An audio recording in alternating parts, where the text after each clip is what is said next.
Five, four, three, two. That helps me on the YouTube, by the way, when I'm setting up the YouTube thing. So I did it on the screen. Five, four, three, two. Hey y'all, welcome to Geek Freaks. I am Frank, and I'm with Jonathan. Hey, y'all. Jonathan, we have Halloween today, so this is coming out after Halloween. You're going to be covering everything that we got coming up for November and the streaming services. We're going to try to do that every month, guys. Jonathan's now on top of that. And then we were talking about before this doing like a Christmas special. So if anybody's got an idea of like what we should do for Christmas wise, I want to leave it open to the fans a little bit. What do they want to hear? We've done worst 5 Santas. You remember that one? Oh, yeah, that's pretty Yeah. good. I think we did top 5 Christmas movies. I'll double check because that seems like an easy one for us to do. But you had a good idea of like, let's do top 5 Christmas specials on TV.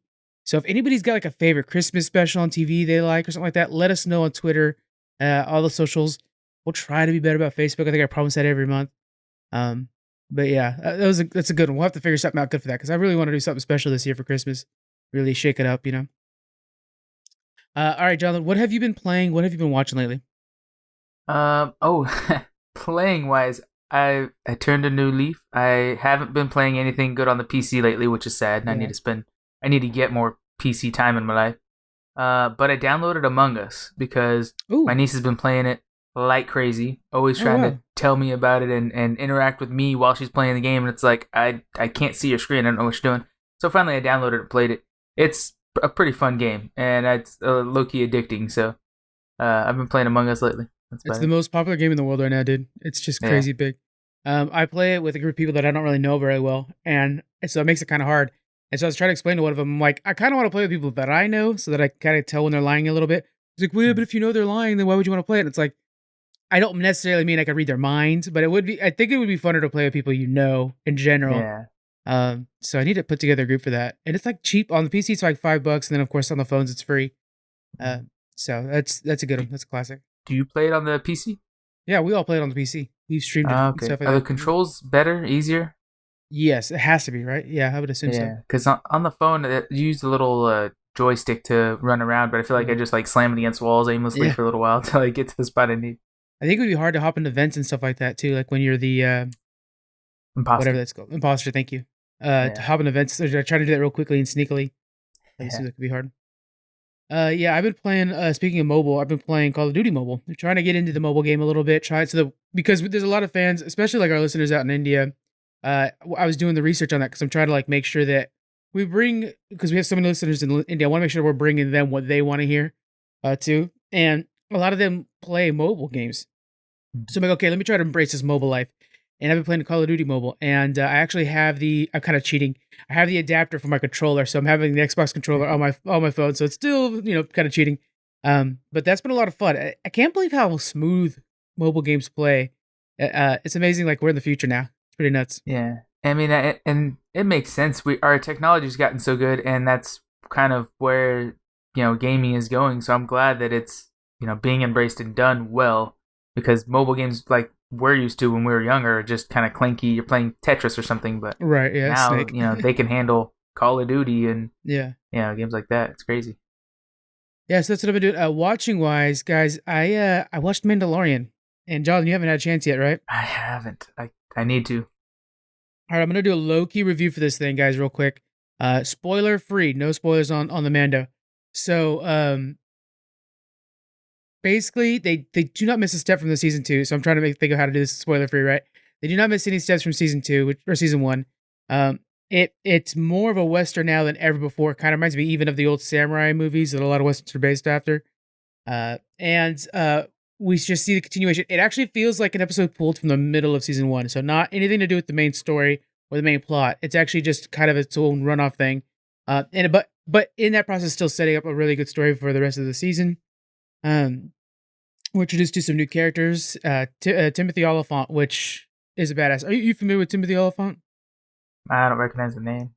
He okay, he's like Santa Clarita Diet. He's the husband from that. He's Oh yeah. okay. He's from Yeah, I Deadwood. A lot know of that. people remember that one. Yeah. He plays basically the same character he does in Deadwood. He's like the marshal of the town, and he has an issue and stuff like that. And it's so fun. Visuals top notch. He drives, or he has like a speeder as well. But his speeder, because they're on Tatooine during this, his speeder is actually a modified pod racer. Like they took, you know, how the pod racers had the 2 engines, Mhm. and he actually like took one of the engines and just attached a seat to the side of it, and that's what he's driving around on like a motorcycle, and it's just so freaking cool. Um, and following him really, I hope they go back to him because you know he's just a really cool character. Uh, yeah, visuals is perfect in this. Story was really good. I mean, the story was really good. I don't understand how the Mandalorian is our best version of Star Wars that we have, in my opinion. I like it's better than the movies and stuff like that. It's just so freaking good. It's because they're not trying to do a big war. It's just a good story, is what I'm thinking. But it was really good. I'm giving it, guys, a straight up perfect grade. I know we dog on Daniel all the time for his Death Stranding perfect grade. I'm doing it on this one. I gave it an A plus. You guys saw it on the Twitter and the social medias. Um, just a straight up A plus. It was legit perfect. Even there was like one complaint because I think for me, if it's a perfect grade, it has to have 0 things you would change. There was one thing I would change, but the last second they fixed it. So it was like, well, okay, there it is, the perfect grade. It's true. So I have a question then, because these writers are doing such a good job with the Mandalorian, and now that you know Disney owns all the rights to Marvel or to Star Wars, Mhm. After Mandalorian, say it comes to a good conclusion and the series is over, what do you think would be a great new character to follow, a new story for them to dive into with the same feel, the same Yeah. writers, same everything? There's a lot of pirates in Star Wars that are not even talked about, and so if they could follow all the pirates that are out on the outer rims, that would be really cool. Because I mean, there's like the bounty hunters have a whole society unto themselves that isn't touched, and there's just so much out there that's not used. It's like it doesn't have to be about Jedi's. Jedi's are cool. We don't need them. Mhm. Talk about the pirates. The pirates are really neat. If you guys watch Clone Wars, about third season in, they start getting into the pirates and into the bounty hunter society. It's really cool. So you just go to and they're definitely. I mean, we see it from Mandalorian. They're definitely pulling from Clone Wars and stuff like that. So it'd be really cool. Nice. All right. All right, guys. So and then yeah, I did my playing was mobile. All right, so we're going into Shadowlands. We finally have a release date, guys. November 23rd. That's World of Warcraft Shadowlands. It was delayed. The first pre-patch events, which will be the Scourge Invasion, is going to be on November 10th, and then the raids will open up on December 8th. This makes it to where this is like a very tight window for them. So that means that the Mythic race and stuff like that is going to have to like be under 10 days because if it's going to be really close into Christmas. The main thing is they want to make sure that they can get all the Mythic race done by Christmas so that they don't have to have their staff at the offices or working during Christmas. So hopefully it goes quickly. We do know that Method is basically disbanded. They're trying to rebuild. A lot of the core team from Method, the best rating team, moved over and made a new system called Echo after the whole sexual abuse scandal broke and kind of broke with the team. So and it's gonna be great. We're excited for that. The main thing that they've been working on is polishing, balancing, and in the end game they had the Maw, which was this big expansive area that we were supposed to be exploring and it's supposed to be really dangerous. It felt very empty to the beta testers. So they went through and they've added some new objectives while we were there, new enemies to fight, kind of give it a soft revamp, which is really good. This also means that on the 23rd, when the Shadowlands comes out, is also when we're going to be starting our charity stream. We're going to call it a marathon, not a 24-hour stream because I'm getting old. And but we have a lot of people that are going to be participating, hanging out with us. We're going to be raising money for Checkpoint Organization, and they help with mental health and gaming. So please, guys, on the 23rd, we're going to do an episode that's like really hyping it up later on. But in general, hang out with us on the 23rd. It starts 3 p.m. Pacific Standard Time. And raise some money for a good cause, and let's play some Shadowlands together. It sounds like it's going to be a lot of fun. Jonathan, I know we've talked about you playing Shadowlands. I'm going to set you up at the Toon. Without any information about World of Warcraft, you haven't played since Wrath. What class would you want to play the most? Mm. On the spot. I have no idea. I don't know. I'd have to look into it because that's a big commitment. Once you get into a character, you don't want to go through and change it. I'm not the kind of person that's gonna play every class like you guys do. Yeah. So I don't know. I'd have to do some research. I personally, I think you'd be a good hunter. I think a hunter is right up your alley. It's kind of what I suggest for a lot of people too. I did have a hunter before, and I liked how it's kind of versatile. So I might stick with that. On one of my characters, I think it might be actually like Taff the Warrior. I have all your notes. You used to write like a little diary of like you and your pet together and stuff like that, like as a hunter's log. And really? I have it stored somewhere. Yeah, you wrote. It's about 6 pages long, and it's on one of my characters. I remember writing like a goodbye to WoW when I was quitting. It's it's in there. Yeah. Okay. Yeah. So we'll have to find that and bust that out because I mean it's you as a teen basically when you wrote that.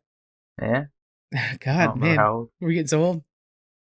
But yeah, so and then speaking of Blizzard, a couple of veterans are now creating a new tabletop gaming company. This is Chris Metzen and Mike Gilmartin. They so everybody who isn't familiar, Gil Martin, he was VP a long time ago. Uh, Metzen is the legend, right? He's the one that kind of built Azeroth and built a lot of the StarCraft and Diablo world. He is the voice of Thrall, which is one of the most popular characters in the game. Uh, they're going to be working on a new company called Warchief Gaming. Little nod to Thrall, which is classic Warchief, and of course his voice. This started out as like a D&D group kind of thing. Like they would just come together and do tabletop gaming. Eventually they like rent it, or I think they bought the house and just made it like their tabletop headquarters. And so like every Friday night, head on over to the Metzen house or whatever. And they were saying like upstairs they had people playing D&D, and then downstairs they were playing this game, and over here they were playing Magic the Gathering. And we just have like a huge party. It was a 2,000 square foot house, and like minimum 20 people playing different games in different rooms. And it just sounds super awesome. They eventually were like, let's just start a company. And they did. And so now they're making their own game. And we're going to learn more about this. We're going to try it out. We're going to stream it. So that'd be pretty cool. But I just love the idea of like these guys coming together and playing games enough to start a company. Like if you and I had created a, Yu-Gi-Oh game back in the day, it would have been really cool. So that's pretty neat. When's the last time you played any kind of like card game or board game in this field? Probably 3 years ago when my brother-in-law was with us. I'd play Risk and Settlers of Catan and stuff like that, but it's been a little while. I know. We're right now in pandemic mode, but as soon as this thing's done, it'll be good to do that. Yeah. On the stream, guys, over the next couple weeks, we're going to be setting up the very first D&D game that I've ever played. For a lot of us, we have a veteran coming in to teach us how to play and everything like that. We're all going to stream that, so you guys can watch that and see noobs playing some D&D. Should be fun. All right. We have some woes for Halo Infinite and Everwild. Both are Microsoft games. Everwild lost their creative director, Simon Woodruff. He resigned from Rare. We don't really know why he left, but we do know that he put in his 2-week notice in the beginning of October and just stopped showing up. So it was a really weird situation. But yeah, so Rare says that Everwild is still in good hands and on course, which is a beautiful game, right? It looks kind of like Sea of Thieves. It's just really a bright, beautiful game. We're really hoping for the best out of that one. Halo, John, I'm so tired of hearing Halo delays and problems and stuff like that. It's killing me. But here we have director Chris Lee's leaving. He's stepping down from 343 Industries, which is the company that Microsoft puts in charge of Halo. And they also revealed that there's going to be a microtransaction shop where you can buy skins and stuff like that. They're called coatings. You can buy them for your weapon, your player, and for your vehicle. Community manager John Jezek, I think his name is, responded saying that all the customizations can be purchased with the in-game currency. So you can actually earn all these things too. But what are your thoughts on this? Like the game actually switching over to the microtransaction loot box system? I see. For that, the way they explain it, at least, I don't have any problem with that, because as long as the items you can buy that you can use cash money to get cannot make you better at the game, then that's fine. If you have anything in the game that can give you better skills, a better weapon or a jetpack or something like that, it has to be something you must earn in game without, being able to buy it with cash. To me, so I think this is just fine. All the stuff that you can buy is just cosmetic. It's decorative and fun, and it's like buying skins in League of Legends. It's not really going to change your character's abilities. So I think there's nothing wrong with that. It generates more money for them to put more into the game. It makes it to where they don't have to hike up the price of games, and they can make money on the back end of it. So, I don't have any problem with that. I think a lot of people dislike the fact that it takes development time. You're delaying a game, and now we're finding out that there's going to be this microtransaction, which means you have developers who could be getting the game out on time, working on new skins and stuff like that. So it kind of feels like you guys should be working harder. I don't know. What do you think about that one? Well, I think if this is that could be debated. If this was something that was tacked on at the end, they decided, hey, we're going to be releasing, in the summer of 2020, but you know what? Let's change our plan and add on all these different skins as microtransactions and stuff. Oh, you know what? Because of that, we have to wait till December. Yeah. That would be one thing. But if this was part of their original plan, we don't know. Maybe they did just tack it on. and it's just being delayed because their project overall isn't completed yet, then I don't have a problem with that. Really, with the way the pandemic is and game releases and stuff like that, we were talking before, it's probably best to wait and release this with the new Xbox in May or June, whenever that's supposed to be Yeah. coming out. No, the new So Xbox is coming out in like 10 days. oh Yeah, so that's what we but were we were saying is talking about Halo will probably come out in May or June. yeah. So Yeah. hold off the Xbox release. Yeah. So yeah, true. If that's the case, if they could get the game out without all the microtransaction stuff, just get it out now and then add those on later. That'd be It nice. might be a little clanky to do that kind of a transition or update or something, Yeah. but I think the fans would much prefer being able to play the game without the unnecessary benefit of skins um, early on, and then yeah, if you want to add them later and microtransactions and all that stuff, that's great, but it's not necessary for the game. But I wouldn't hold it against them to be delaying it for this because that's part of their money making scheme. So Well, they're delaying it overall, right? The project overall. So it's not necessarily it's like, oh wait, hold on, guys, we want to add skins. But I yeah. do like the way that you said something, and we need to kind of keep that in mind whenever we're angry at these companies. Is the skins and stuff like that were part of the initial plan. So Mhm. in the development process, you guys are feeling like it's being extended. I think it's important to remember that they're not just sitting there like, yeah, I know we could release on in November, but I mean, I really want my Warthog to have a blue skin, so they take extra time. It's actually part of the process. Um, when they're adding the native green skin, they're probably adding variants to it. That is important to remember that it's part of the overall plan. So it's not like it's actually holding it up. There's other reasons it's holding up. It's a very ambitious project for one thing, and if we talk about Cyberpunk's the same thing. And so yeah, it's just frustrating. This year, video game wise and many other reasons, has been very frustrating for all Mhm. of us. So, but speaking of delays, we do have another one for Cyberpunk 2077. This is going to be delayed 21 more days, up to December 10th. And Cyberpunk has gone through many delays this year due to the project being very ambitious. It's a new console generation, so they're actually having a hard time. So the thing is not the new console. They're actually having a hard time making two versions of the game. They're having a hard time making sure that it plays on the PS4s and the Xbox Ones. And then of course COVID slows down everything. Everybody's working at home. Uh, what the unfortunate thing about this really is because CD Projekt Red announced what like 2 weeks ago. We talked about it on the podcast that they were going to initiate crunch with them forcing people to work on Saturdays, forcing them to work extra hours. So it's a shame that you guys couldn't have announced just the delay, make us upset once instead of we're going to work our guys extra. Oh yeah, that wasn't enough, so we're going to have to delay it anyways. Do you think they should have just delayed this from the get go?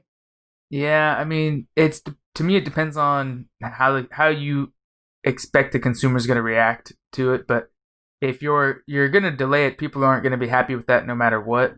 Yeah, But if you say, hey, we're going to delay it because we don't want to enforce crunch and we're taking a step towards our employees' rights and stuff like that, that would have been totally fine. You don't hmm, have to say December 10th. I mean, sure, they want to get a Christmas release, but right. say we're delaying it till May. It's going to be a summer release, and we're doing this because it's the benefit of our employees and their families, and we're not going to make them suffer. That would have been just fine. People would have written that out like, it's not a big deal. We'll hold off on the game because these people deserve, to not be overly stressed and pressured, and that over stress and pressure can produce a lower quality game. So we want to hold out and get the game when it's completed properly. But now they said, yeah, our employees can suffer a little bit; they'll be okay. And then they're saying, oh, well, that still wasn't enough. Now we have to delay the game again. So I think that was just a misjudgment, and they should have taken the opportunity to say, hey, we're not going to do crunch because we've heard the people's voice and they don't like that idea, and our employees don't like it, and we'll That's have good the PR right there if they came out with that stance.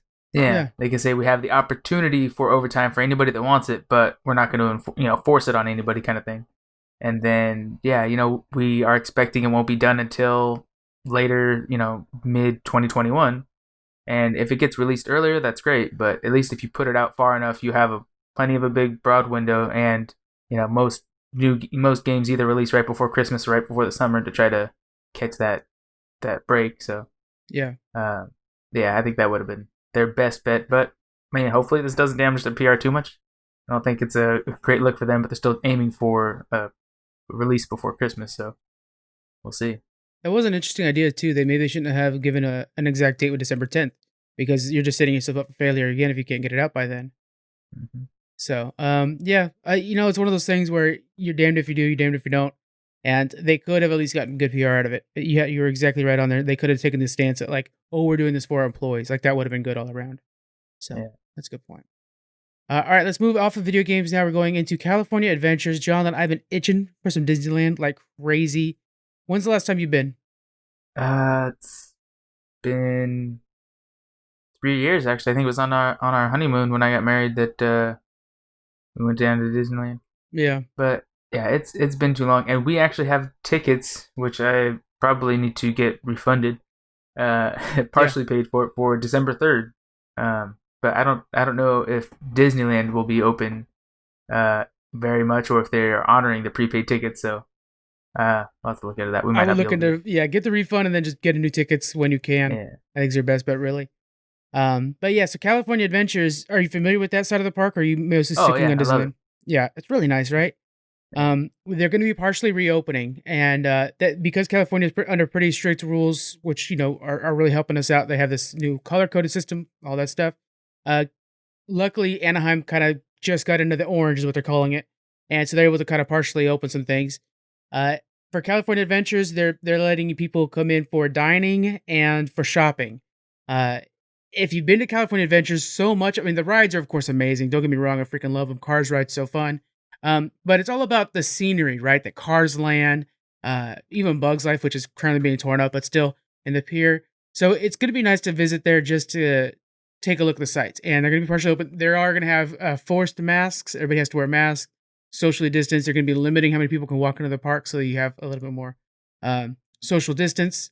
And then they've been already doing this with Downtown Disney, which is the section in between California Adventures and Disneyland. That's been open up since July with the same procedures. What do you think they're going to charge for a ticket to walk in if you can't get on a ride? That's a big factor there too, because to go into the park and have full access to the rides, yeah, you pay $100 or something like that. It's a pretty penny. It is. Yeah. But to go in just to have access to the food vendors and booths where you once again have to pay, and you enjoy the ambiance of being able to sit on the grass next to the Little Mermaid fountains and stuff like that. Mm-hmm. I think it shouldn't be any more than like 25 or $30 per person just to get in and be able to walk around, check the place out. That's hard because it's also very limited. So they're not going to let a herd of people just go in and pack the place, and a lower price is going to encourage that. So you just have to have a head count and only let a certain amount of people in. And it's going to hinder their profitability, of course, by if you're charging $30 and not $100. But I just think it's goodwill to your customers that you don't charge them $100 to go into a place they can't ride any of the rides. So I think I would pay like 25 or $30 per person would be reasonable. Yeah. I think that would be a fair price because so much of it is kind of just checking out. I keep using Cars Land. That really is really cool place where you just Yeah. have random cars riding around. And another thing to think about is we have the holiday season coming up, and Mm-hmm. both parks do such a great job during both. They do a good job during Halloween, but really Christmas is just beautiful there. And so yeah, in Cars Lane, for example, Tomater, the tow truck has a big Christmas hat on while he's driving around and stuff like that. So it is really, really festive. And then the main street that's like a 50s diner kind of main street has the big Christmas tree up with hubcaps on them and stuff like that.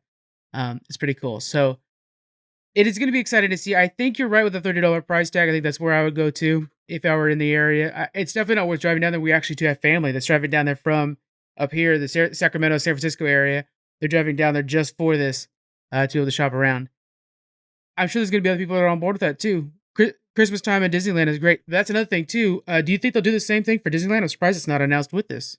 Yeah, that's what I was gonna say too. If they didn't announce it now, I don't think they would, because usually you would want to release it as a big package. So I don't think so, and I think it's probably a little bit harder on the Disneyland side of things because Disneyland's a little bit more ride based, and they're trying to not let anybody on rides because everybody touches the same handles and seatbelts and stuff like that. So I think it's a little more open and easier to manage. California Adventures is why they're just pushing it, and all the modifications you got to make. It's expensive to make all these changes to put up barriers and things like that to control the spread. So I think and when they do them, they're probably gonna at some point want to undo them once everything's able to go back to normal, or some kind of normal. So they probably don't want to have to do so many changes and undo them later with Disneyland. So I think California Adventures on its own would be enough, anyways. Since you're not able to go on the rides, and it's nice that there's more, non-ride stuff at California Adventures. And thinking of Disneyland too, it's an older park, right? Quite a bit older than California Adventures, and it's just everything's a little bit more condensed. It's all a little Yeah. tighter in there. So I'm Hmm. just thinking, like, just in that main circle there, after you get past Main Street, there's a part with the Walt Disney statue. Just getting around that circle is, I mean, you are shoulder to shoulder with everybody all the time, and so Yeah. it would be hard to like stay 6 feet apart in that kind of existence. But yeah, it's just so cool. I hope that everything goes well because I'm excited to have it open again, and I've been really missing Disneyland. And next year, guys, we're gonna go down to BlizzCon, and we're talking about a big Disneyland trip as well. We'll have to like record and put that all up on YouTube and all that stuff like that. It'd be a lot of fun. Check that Yeah. out. All right, Tiny Toons are back. John, you remember classic Tiny Toons? Oh yeah. They're back. It's actually made by Steven Spielberg, like the Animaniacs. So a lot of his shows are kind of getting that same love of a reboot. Uh, this is going to be called Tiny Toons Looniversity. It's a weird name to say. Looniversity. It's coming to HBO Max and Cartoon Network. They ordered 2 seasons. This is going to be done by Aaron Gibson. He does Throwing Shade. He'll serve as showrunner and co-executive producer, but it's also being produced by Steven Spielberg himself. Really cool to have the show back. Do you remember the premise of the show? No, not really. I remember Yeah, the theme right. song. I remember, some of the different segments or skits of it or whatever, but not the overall story of it. When I was doing the research for it, I was like, "Oh, that's right. They were at a school the whole time. I forgot about that. Like, I forgot that it takes place in the school." And Oh, okay. right, yeah, and some of the like teachers and stuff like that are like Elma Fudd's daughter. Wait, I don't remember. Yeah, it's all kind of hazy. Oh no, the Mhm. teachers were like Bugs Bunny and Porky Pig and stuff like that. So the older ones were the teachers, I think, is what it was. Yeah. I remember the game. I played the Game Boy game for this a lot, and I liked Mhm. that a lot. But man, it's like, yeah. Oh, I remember Tiny Toons. I just couldn't tell you what it was about. Anything about it? Yeah, so that'll be back. It's gonna be really good. Again, Tiny Toons Loonversity. Loonversity is how you say it. There you go. 007 might be landing on a streaming service, but before we go into this, we're actually recording this again on Halloween morning. We just found out about Sean Connery unfortunately passing away. What a legend. Uh, I'm gonna go first, but Jonathan, here's a question for you. What's your favorite Sean Connery role? Uh, and there's so many. He's so really good. I really liked him in The Rock. He kind of played like this guy who broke out of Alcatraz at one point. Comes back. It's classic Michael Bay from the '90s when he wasn't like just making garbage. When he was just making really cool '90s action films. And so I'm gonna go with probably The Rock, but I mean, of course, 007. It kind of goes without saying. And it's hard because there are so many other ones. Of course, he was in Indiana Jones 3. He was Indy's father, so that was really good too. I remember in The Rock, he was just like, man, that dude is a badass. What about you? Do you have any favorites from Sean Connery? I'd have to say, I know we mentioned it earlier too, because he's in a ton of movies before my time as well. Yeah. But Dragonheart, I love. He was the voice of the dragon. Yes. And you Uh, needed his voice too because it was like so distinct that actually it's better than the dragon almost. Like it's so distinct that that's why it's so important. yeah, But but yeah. yeah, he's just a phenomenal actor all around. Sad to see him go. Yes. Yeah. So so much love to Sean Connery and his family, and the entire 007 franchise, which lost their founder. But so we have some news that the 007 series might be, or the new movie might be coming to streaming service. Uh, Variety is reporting that they're shopping around for a new service to take them. MGM wants $600 million to buy this movie. Uh, to give that some comparison, it's not as big, but Borat 2 was sold to Amazon for 84 million. So it kind of shows you, what the going rate would be for a new movie. And I think Borat 2 in theaters would have done quite well, just because of the buzz that it creates around it. I know I have dad, for example. He doesn't seem like a person who wants to watch Borat 2, but he wants me to find a way for him to watch Borat 2. I'm like, it's on Really? Amazon Prime. You have my Prime login, just go for it. But yeah, so there's some people that are like, I have to go see it because of all the news that it created. So anyway, they want 600 million for this, but Netflix and Apple, they both want to buy it, but they said the price is just simply too high. And Apple, they've been doing a really good job of kind of finding. They got Tom Hanks's movie, the new one. They're doing a really good job of kind of finding like these single blockbusters. Like the reason you would pick them up for 1 month is what Apple's doing, but they're pretty cheap. They're only $5 a month, and Netflix is increasing prices. Uh, what do you think about 007 moving on over to the streaming service? Yeah, I mean, I, I think it's a good idea. For one of them to pick him up, it's a good franchise, would it come with just the new movie, or would they get the 007 franchise with it? I see. That's the thing is, I think it would be the new movie only. But I mean, Ah, if for 600 million, I better get the entire library. I would assume right. I so, right? mean, but it's definitely something I would see on Netflix. Um, but yeah, that's whether or not. I mean, if I see it on any of our streaming services, I would like to watch it too, the newest one. Yeah. But yeah, that's 600 million. I don't know. That's a big ticket, so Yeah. see if it's worth And it. MGM's argument that like 600 million just helps pay for some of the losses. It doesn't even like cover the entire film, which Mhm. seems nuts because 600 million. I know that movie didn't cost that much to make, but I think they're talking about like projected, with the advertising and stuff like that. Um, yeah, I would like to see. I think I want. Of course, it's like, well, I want it to be on a service that I already own, right? So yeah, go to Netflix. But the way you're talking about like having the library, it would be cool if say Netflix gets the rights to this, they release all the pre movies as kind of a build up or ramp up. Like, hey, every day we're going to release a new 007 movie. And some people have watch parties where they're watching the entire library. And I think it's like at 26 movies. And then it leads into the new 007. I think that'd be a Yeah. really fun way to do that. Like, that would be something that would kind of make it a January thing. Like, people would be involved. That'd be really cool. No, that's I never thought about this, but the way you mentioned that, I was just thinking it'd be kind of cool. Kind of, people probably might not like it, but if you release something like that where you can't skip ahead and watch the last movie or the fifth movie, Oh, but wow. you on your Netflix or Hulu account or whatever, you have to watch the first and then the second, and it unlocks the third, and then it unlocks the fourth. So you Wow. have to watch them all in order. If it's something so good that actually needs to be watched in order, kind of thing, that'd be kind of interesting. I I think would I'd like totally that. respect that. Yeah, like for example, like if somebody's trying to get into Game of Thrones and they're like, "Well, I'll just watch the seventh season." No, no, no, no, no. You can't do that. You're not allowed to. You got Yeah, to watch it from you the won't beginning. like it. You won't understand anything. Yeah. Oh, yeah. There's like 70 names at that point in the show. So, but that's a really fun idea. That would not go over well, but that would be very fun. I like that idea. Yeah. Yeah. Hopefully, it does find a place pretty soon because I do love my 007 movies, and again, it's like a pile of movies that are completely done.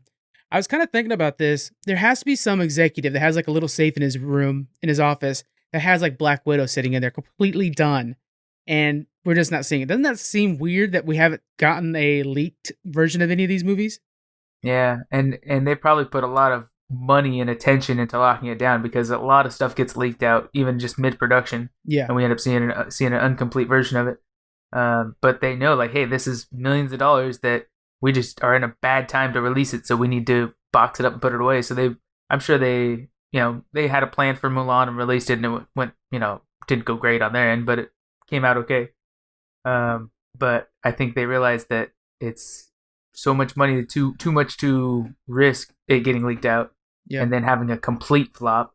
That, okay, postponing it and making 20% less won't be as bad as it getting leaked and making 70% less or something like that. So Yeah. they probably put a lot of attention into locking that one down. It just seems so funny that in a world where everything gets leaked, that there are complete movies out there we just haven't seen yet. It just seems kind of, good on them to be able to figure out how to do that. Yeah. Yeah. And then there was an article, I don't have the actual notes on it, so forgive me if I'm a little off on this one, where Scarlett Johansson was saying in an interview that Black Widow will release when they feel everybody's 100% comfortable going to theaters. So it might be until early 2022 even before that movie makes its release. We'll have to see. But Disney's wanted to make sure that it has the attention of the entire audience. Which is pretty interesting. Next up, Image's The Strange Talent of Luther Strode is getting a film adaptation. This is one of Image's like staple comics. So the ones that people are comparing them to, like as its importance to Image, would be Walking Dead and Saga. Both of those, of course, legendary. This is going to be done by the brand new studio called All Nighter. They are using the comic creators Justin Jordan and Trad Moore to actually make the show, which is always a really good sign. I love when a studio brings on the guys that made the show. Speaking of Game of Thrones, it's like when they had George R. R. Martin on board. That helps a lot. Luther Strode is a story of a teen who orders a comic book catalog. He instead receives a manual for an ancient cult called The Method. As Strode follows the manual, he becomes stronger, faster, and more violent. That's the key. Um, anyway, so I love the idea of bringing in comic books I haven't really read much or people aren't very familiar with and making shows out of them. What do you think of this one? And do you have any other examples of good comic books that were like unknown made into series? Mm. So this sounds interesting. I can't think off the top of my head of any. good unknown comic book series that aren't already in its TV or movie Yeah, format yet. But I would love to see them make Saga. Of of course, that course. was Yeah, a really good series.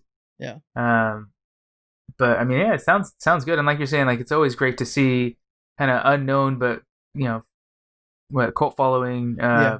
comic series be pulled out into the light and then put on the big screen because everybody loves it.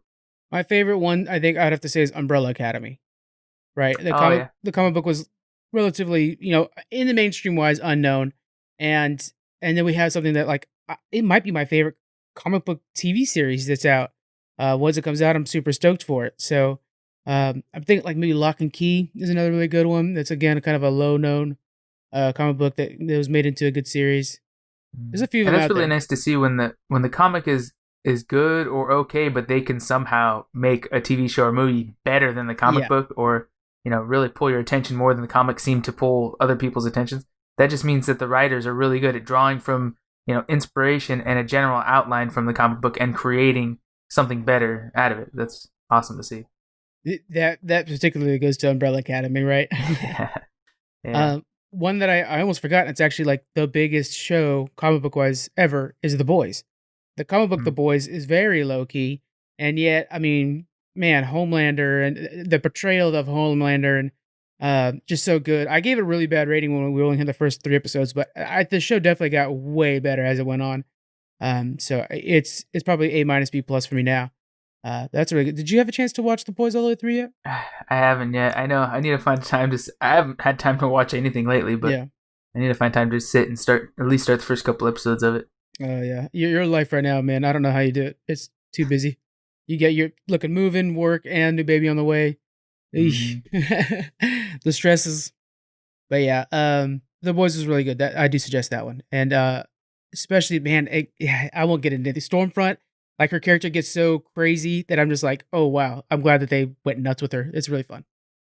All right, we have another comic book character coming out into the front. Oscar Isaac is going to be playing Moon Knight. Moon Knight is going to be your guys' favorite comic book character. You just don't know it yet.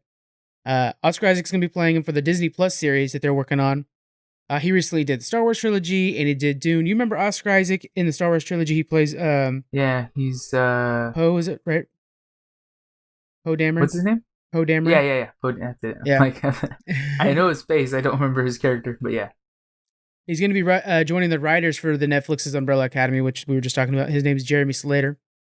Disney and Marvel have not selected a director yet, but they are looking at someone who's familiar with the Moon Knight gritty, dark world. Jonathan, are you familiar with Moon Knight at all? No, but just those couple words make me think Disney has their own Batman now. I'm so glad you used that because that's kind of the first thing people say. It's like, oh, it's Marvel's Batman, and Yeah. it's crazy because of course Batman is the biggest superhero character, and so to think that the DC has one that they don't know about, it's crazy. So people check out Moon Knight. He's really cool. I'm gonna give you a quick little thing on him. His name's Mark Spector. Sorry, Spector. He's a mercenary that was given a second chance at life by an Egyptian moon god named Khonshu, Khonshu. I'm not sure if that's a real Egyptian god, but cool name. He is now the avatar of the moon god. He has superhuman abilities. The most important thing about him and what will make playing him just so hard, he has multiple personalities. Mm. Which, what was it, James McAvoy when he did that, the Yeah. Glass movies and stuff like that? Oh, Split. wow. Yeah. Split. Yeah, that's the first one. Oh, man. So to see this as What a new character coming up is going to be really what interesting. kind of personalities? It's like the different like emotions of a god. Is that like how is it? I don't remember. It's been so long. I mean, I was a kid when I had Moon Knight last in my hands. Yeah, it was something like that though. It was like this one's like more killer Like, for focused and mm, someone who's passive. I think it's something like that. I'll have to look into it mm, though. I think that we could actually add this probably to the Audible books. I bet there's an Audible version. We'll add it to our mm, list and get through yeah. that because Moon Knight is really really a classic hero that deserves more attention and is getting it. But yeah, so that'd be pretty cool. All right, let's move on to Netflix. Jonathan, how much? I'm gonna ask you this before you get started. How much is the most you'd spend on Netflix before you'd cancel it? Uh, hmm. Based on the current content. Now, if they ramp up and got some more high quality, which they already have some pretty good stuff. Yeah, Of course, if they increase the quality, I could spend more. But I think the way it is now, probably $15.99 or $16.99. I would never get up to 20. I think it'd stay under $20 for sure. 20 is kind of like the threshold for me as well, where I'm like, it can't get there. They used to have Family Guy and American Dad and stuff like that, which are really good kind of just background music shows. They don't have those anymore. I use Hulu for that. So I'm already spending more money for what I really want. Unfortunately, Netflix users, your prices are going up over in the US, not in the world yet, but usually they raise the price in the US, then follow up with the world. The standard 2-screen plan is moving from $13 to $14, so it's just $1 more. Premium, which is the one I have, where you have like the 4 screens and it's the higher definition, it has HDR. It's moving from $16 to $18 a month, getting real close to that $20 threshold.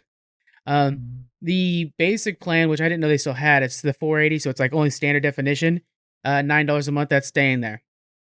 So a Netflix spokesman, they were talking to the local New York station, saying, "We understand people have more entertainment choices than ever before, and we're committed to delivering an even better experience for our members. We're updating our prices so that we can continue to offer more variety of TV shows and films, in addition to our great fall lineup." So their argument is that they're using this to actually make more shows, bring more shows into the fold. I don't know, man. I'm just so tired of seeing that price go up, though. Yeah, and there needs to be, well, there doesn't need to be, but there should be some kind of commitment just from them, even just saying, hey, this is what it's going to be locked in. This isn't going to go up. This is reaching this point, this check mark of what we're trying to do. And then if you guys request that we reach the next check mark of whatever, then, a measurable, parameter, then we can negotiate having to increase the prices again. But this is what we're getting for that extra $1. To me, it's $1. It's not that big of a deal, but if it keeps moving up, it's going to become a problem for sure. One thing I would like to see with them increasing the price is like a broader, a wider, larger capacity. We have a lot of good shows, but we see all the time that some okay or good shows get kicked off to make room for others. Well, we shouldn't have to have room. You guys, have massive servers, right? Invest a little more infrastructure, bigger servers or whatever. Is what they get kicked off for. They lose a license on them, is why they get kicked off. Oh, okay. Yeah. Well, yeah, so invest more into licensing to be able to keep, like you're saying, Family Guy and American Dad. Totally agree. I don't want to see Star Trek Voyager go off Netflix. If I don't have access to that, then y'all are gone. I'm going to boot you and spend that, $13 a month to be buying the collections of DVDs again for everything. Yeah. Jonathan, it's amazing how much you're on top of this, man, because Star Trek actually came out because one of the streaming services is losing it, and it's because it's on a few different streaming services. It wasn't Netflix, though. And it's on Hulu as well. And maybe it's Hulu that's losing it, too, because Star Trek came out and said, like, this is why people always ask us, why do you guys still release DVDs? And it's because of this. You don't know when you're going to lose your access to it. So buy the DVDs. Yeah. That was actually Star Trek on their Twitter account. Follow them on Twitter, guys. Really interesting Twitter account. But yeah, you're nailing it right there. You own the physical copy. They can't take it from you. Yeah. It would be nice if you can order, and maybe this is possible. I don't know. I don't do too much with like downloading and stuff. But if online you could buy a digital copy of all your favorite Star Trek shows and have it saved, you put it on flash drive and plug it into your TV and things. Because now everything's moving away from DVDs. So you're going to eventually, we're leaning heavily on streaming services, but they have full control like we're seeing here. If they want to pull something, they'll pull it and you don't have access to it anymore. So it'd be kind of nice to have a portal, a service that you can work through. I'm sure there's tons of them already. But maybe one consolidated one to be able to buy the digital copies of your movies and then have them go wherever you go, kind of thing. Yeah, I just remembered. I just got a reminder. It was Amazon Prime. What it was is they were saying that although you guys buy our movies, you don't technically own them. You just gain access to them on our library, and that's what Star Trek.com was saying. Like, no. That's why you guys got to go buy them DVDs because then you actually own them, and you don't have to worry about people pulling it from you. Yeah, there's got to be something. And then for back to the Netflix thing. I think they should be a thing where, like, as long as you don't cancel, the price you sign up for is the price you pay every time. Because the idea that they're increasing it for people who kind of forget about it or whatever, that's just not cool. Yeah. I don't know. And that seems fair. Like, when you sign up for a phone plan, they can't increase your phone plan. When you go back in 2 years and you want a new phone, sure, you agree to new terms and get a new plan and the price changes.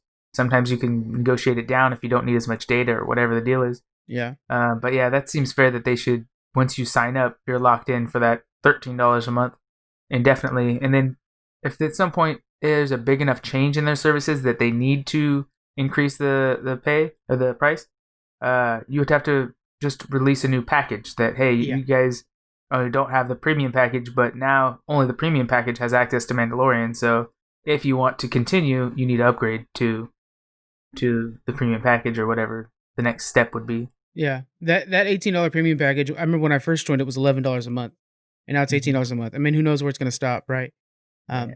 Yeah, I think that's a good idea. I think that's the way to go if they're to kind of put that in place and makes people happy, make us happier. We're going to learn what the threshold is. There's going to be a point where they're going to reach a certain point where people are going to cancel Netflix enough for them to see like, okay, well, we hit the limit. Let's stop. Yeah, and that's what the point is. Sooner Is than we are later, the hopefully. consumers. They are doing this because we're not pushing back. Yeah, They probably do need a certain amount of the funding for their plans.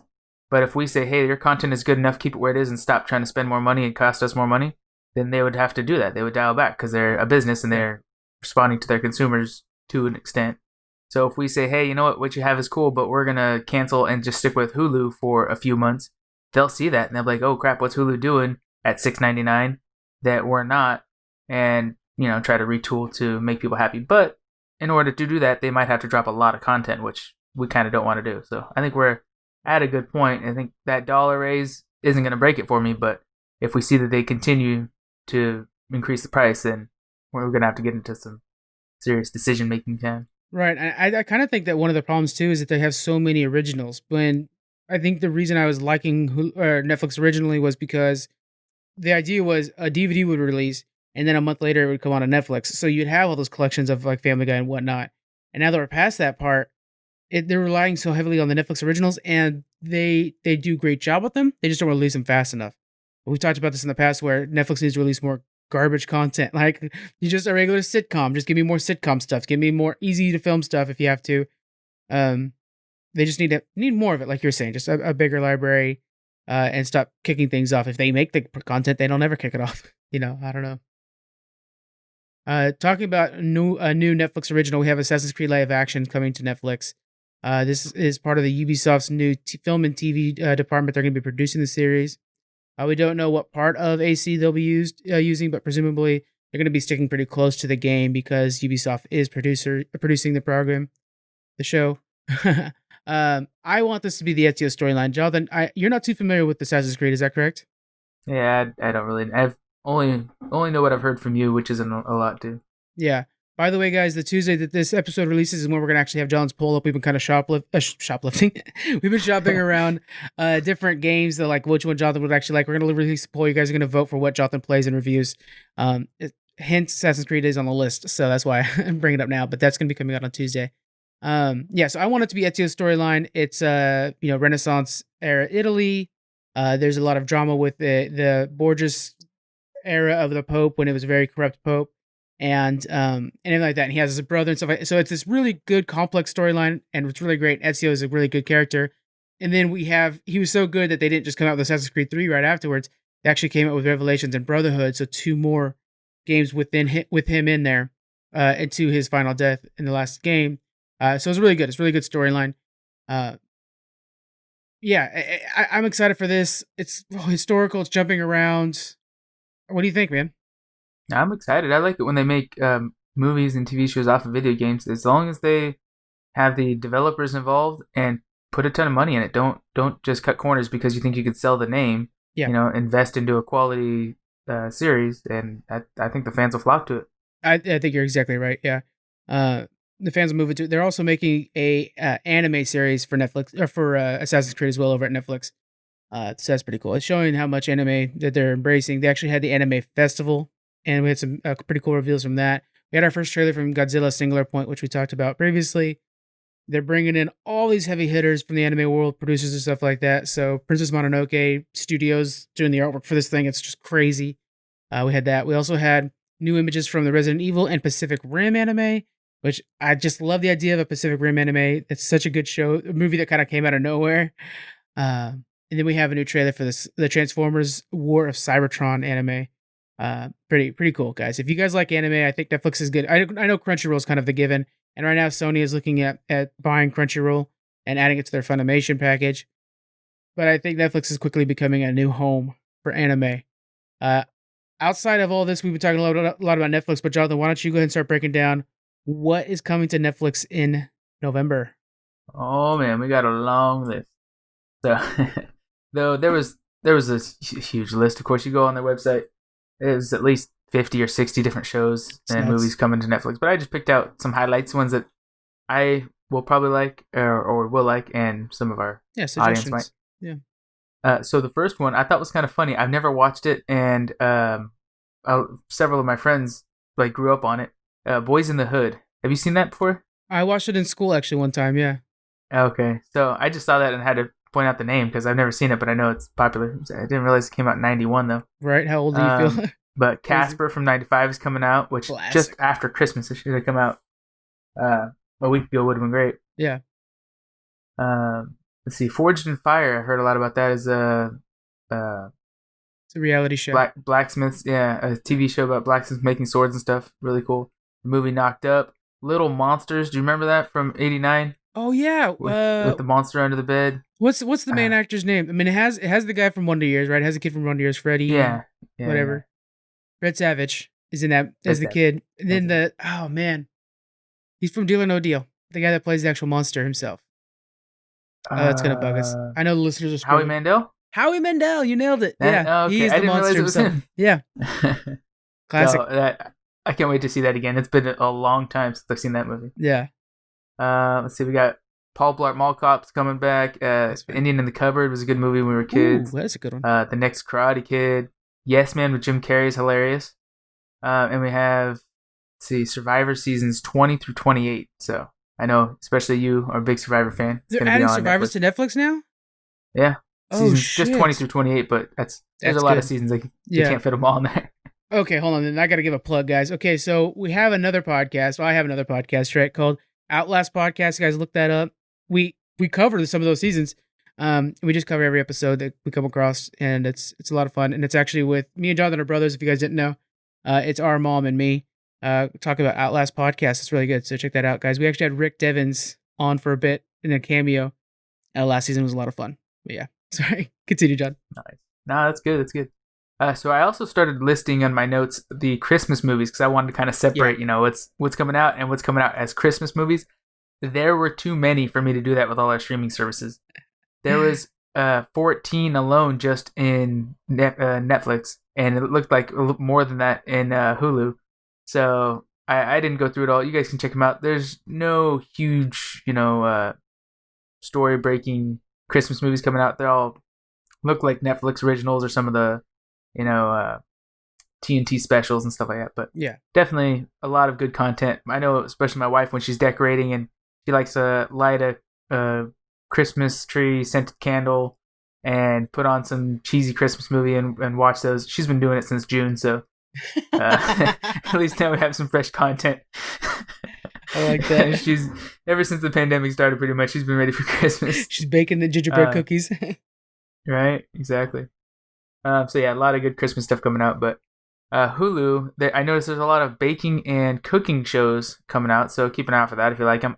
Personally, when I'm going to bed, I'll either put on Star Trek because I love the comforting sounds of Star Trek, or like the British baking show. Oh, I love that British Bake Off. It's a great background show to have on, and sometimes I get stuck watching it, but I think for that's the most kind of part, part of the Christmas lineup, though, in a way, right? Because the people are they're cooking more and stuff. yeah. And they have a Christmas special, a Christmas series they do. It's all British baking yeah. Christmas something or other. I think I remember that. Yeah. Yeah. So we also got the movie Beer Fest, which is hilarious. Big Daddy, which I just watched again last week. Both good. The Bourne Collection. I still haven't watched them. I've always wanted to. They look like a really good series. Heard a lot of good about them, so I need to spend the time now that they're going to be on Hulu. Expendables. I've never watched them. I actually wasn't that excited about them. I know Daniel was a big Expendables fan, I believe. I think he's got the big tattoo on his back, right? He's a big Expendables man. I think so. They're fun to watch. They're very okay, I get it. It's all like an 80s remake. They're fun to watch. Yeah, especially if the actors that are them. So if you really appreciate those specific actors from their older movies, then I could see that. That's what it's all about, really. Dolph Lundgren again, fun, but just getting him back. As long as you go into it knowing it's going to be kind of fun and cheesy and funny, and not so much the same as the 80s movies that you love. I mean, it is one-liner after one-liner, Jonathan. I'm not going to lie to you. It's like I told you I'd be back and stuff like that. Like it's real cheesy, but yeah, it's fun. Yeah. All right. You remember the movie The Little Giants? Oh shit, yeah, I remember that. That's Yeah, coming to Hulu too. oh These streaming wow, services, they know they got to pull back some of that nostalgia for they us. So. got me, man. Little Giants. Oh man, you remember that one? I sorry, keep distracted. Rick Moranis was the dad on that, and remember how he was racing? Ted Bundy is the other dad, right? Those are the two dads. Oh yeah. And he's like, one of them's in a Corvette because he owns a used car dealership and he was a Dallas Cowboy IRL. And then the other one's got a go-kart and like racing through town to try to recruit that one kid that can carry a fridge. Yeah, I remember that. Man, that is a classic. I'm going to be watching that. Football season this season's ruined because my team's doing so bad. So I'm going to watch that to replace it. That's a really good idea. All right. So when you get done with that, you got to watch one of the best movies that of our time, at least, is The Prestige is being brought to Hulu. So good, guys. Yeah. Someday we can just do a full review of The When Prestige. are we going to do that? When are we going to create a podcast show that's just about old movies, reviewing them? We need to figure that out. We have Level Up for the video games. We got to figure that out. Hopefully when I move, I can create a good studio space to record quietly all the time. Right now, it's kind of like I have to tell everybody in the house, hey, be quiet or go out somewhere, which is hard to do. Prestige is going to be our first one. I'm calling it now. What do you think? I like it. I'm down. Whenever that happens, it'll be Prestige's first one. That's also another movie that I don't want to see remakes, but I'd love to see a sequel or a prequel or something more of that world, that time frame, because that was actually what were we just talking about? Someone's making Sherlock Holmes. Yeah, that would be an awesome movie to be pulled into that world that the Robert Downey Jr. is making. I would like to see it as an actual series. I think it would be a really cool series to see stretched out longer. Yeah, that'd be cool. All right, so we also got Slumdog Millionaire. I know it won a ton of awards. It's pretty cool. Universal Soldier was another one from our childhood. It was a pretty cool movie. Yeah. The Waterboy. There's a new movie coming out called Tesla. Made the Netflix original? No, Hulu original. Made this year, 2020. And so I'm interested. I'm assuming it's a documentary about Tesla. I didn't read about it. Yeah, hopefully it's about Tesla and not like Elon Musk cars or something like that.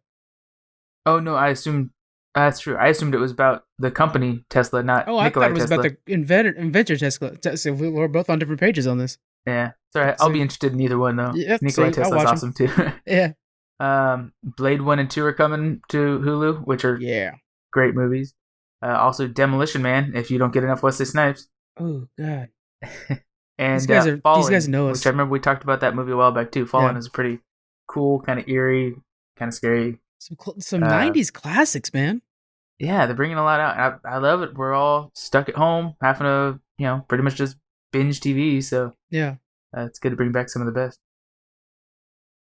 So for Disney Plus, there wasn't a lot. Maybe I was on the wrong part of their website or something like that. But everything I was seeing was just like young kid TV shows like Paw Patrol and stuff like that. Yeah, which is great. That's what Disney's known for, and they're there for primarily children. But I was looking for more, grown up content. But of course, Mandalorian season 2 is out, and you've already watched some of that, right? How's it going so far?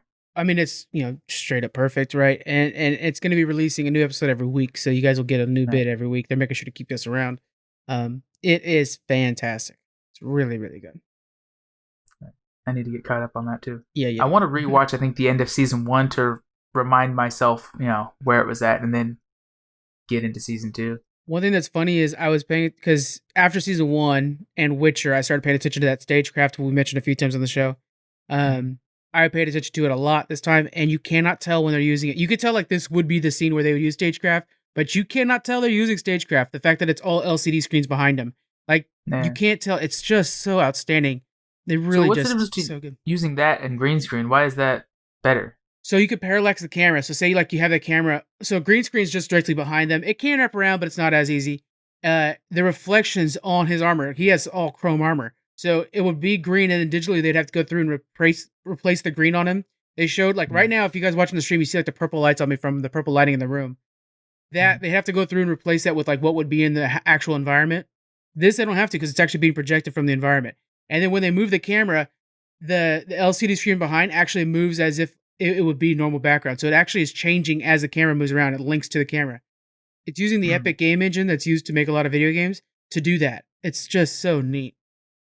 So I'm hearing we're in like stage 1 of creating our own holodeck, right? Yes, we are. Stage 1. Okay. I like it. That plus a VR headset kind of does it all in one, but I don't want to go VR. I It's want to not go as full fun. holiday. Same. Interactive materials around you and stuff. It'd be cool. Yeah. All right. So the only other thing, staying within the Star Wars theme too, the only other thing I saw of major interest releasing in Disney Plus for November was a Lego Star Wars Holiday Special, which Yeah. looks kind of cute. Should be Squeaks is fun. excited for that. He's going to do a review for us. Yeah. Then HBO Max, we have Too Fast, Too Furious, which I think was one of, if not the best to me of the Fast and Furious series.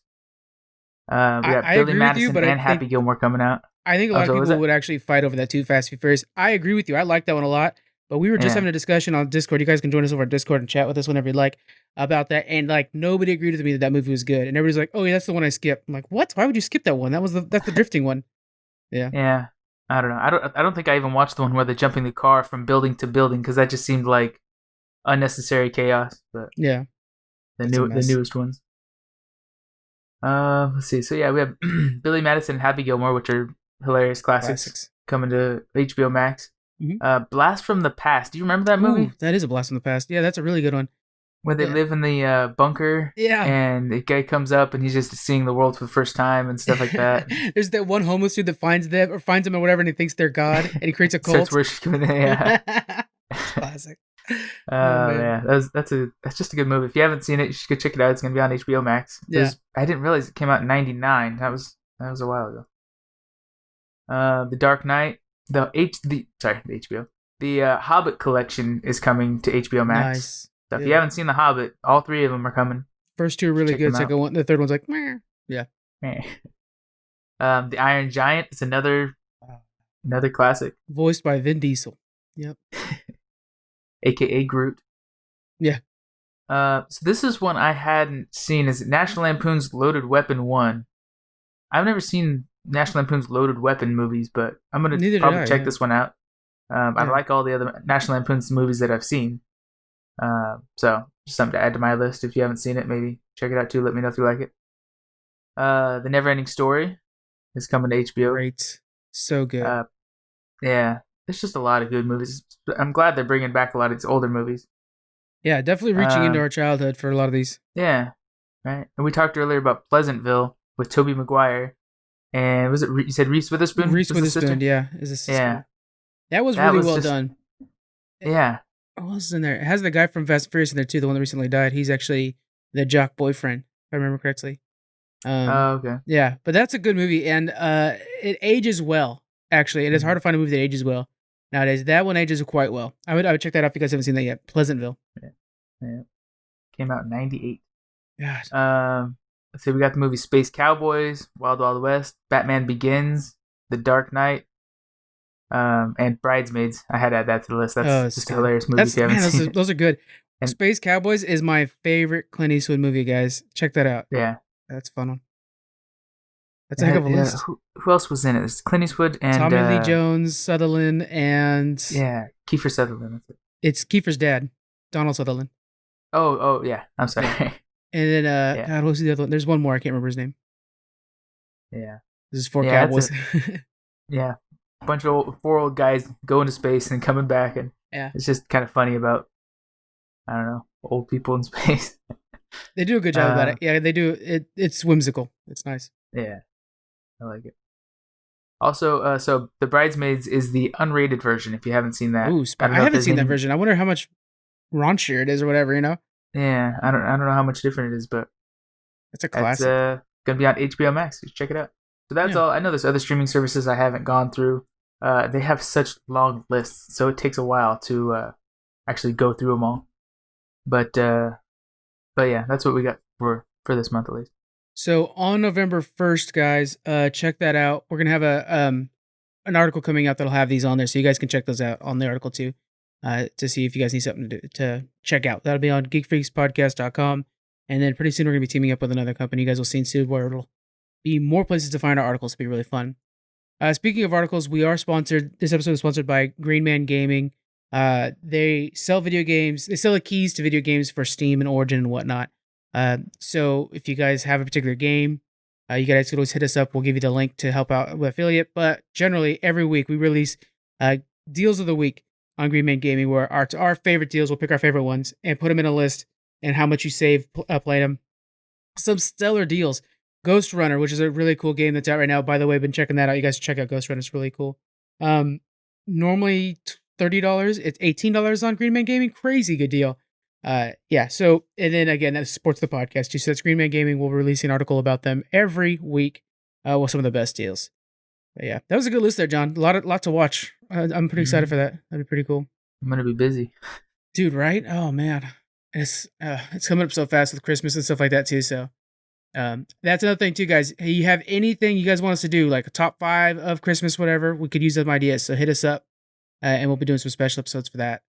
We have a charity stream coming up on the 23rd. There's a lot of Geek Freaks coming your way.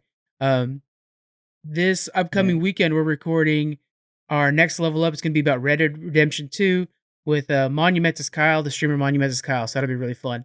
And then, Jonathan, I think our next level up, what do you want to do that one? We'll have to see. Start thinking of a game you want to talk about. Yeah, we'll have to do another one soon. We did that one on Portals that flopped, so we could redo that at some point. Yeah. But we could do a level up on whatever game people choose. The voters vote for me to play as well. Oh, that's a good idea. Oh, god damn it. Yeah, Jonathan, I tell you what, man. You're thinking. Yeah, so remember, guys, the same day this podcast releases on a Tuesday, the poll will come up and we'll see what John's going to be playing and reviewing for us. That's a good idea, John. We'll make that the level up. All right, guys, that is it for this week. Thank you guys for hanging out. We really appreciate it. And we will see you guys next week. Bye. Bye.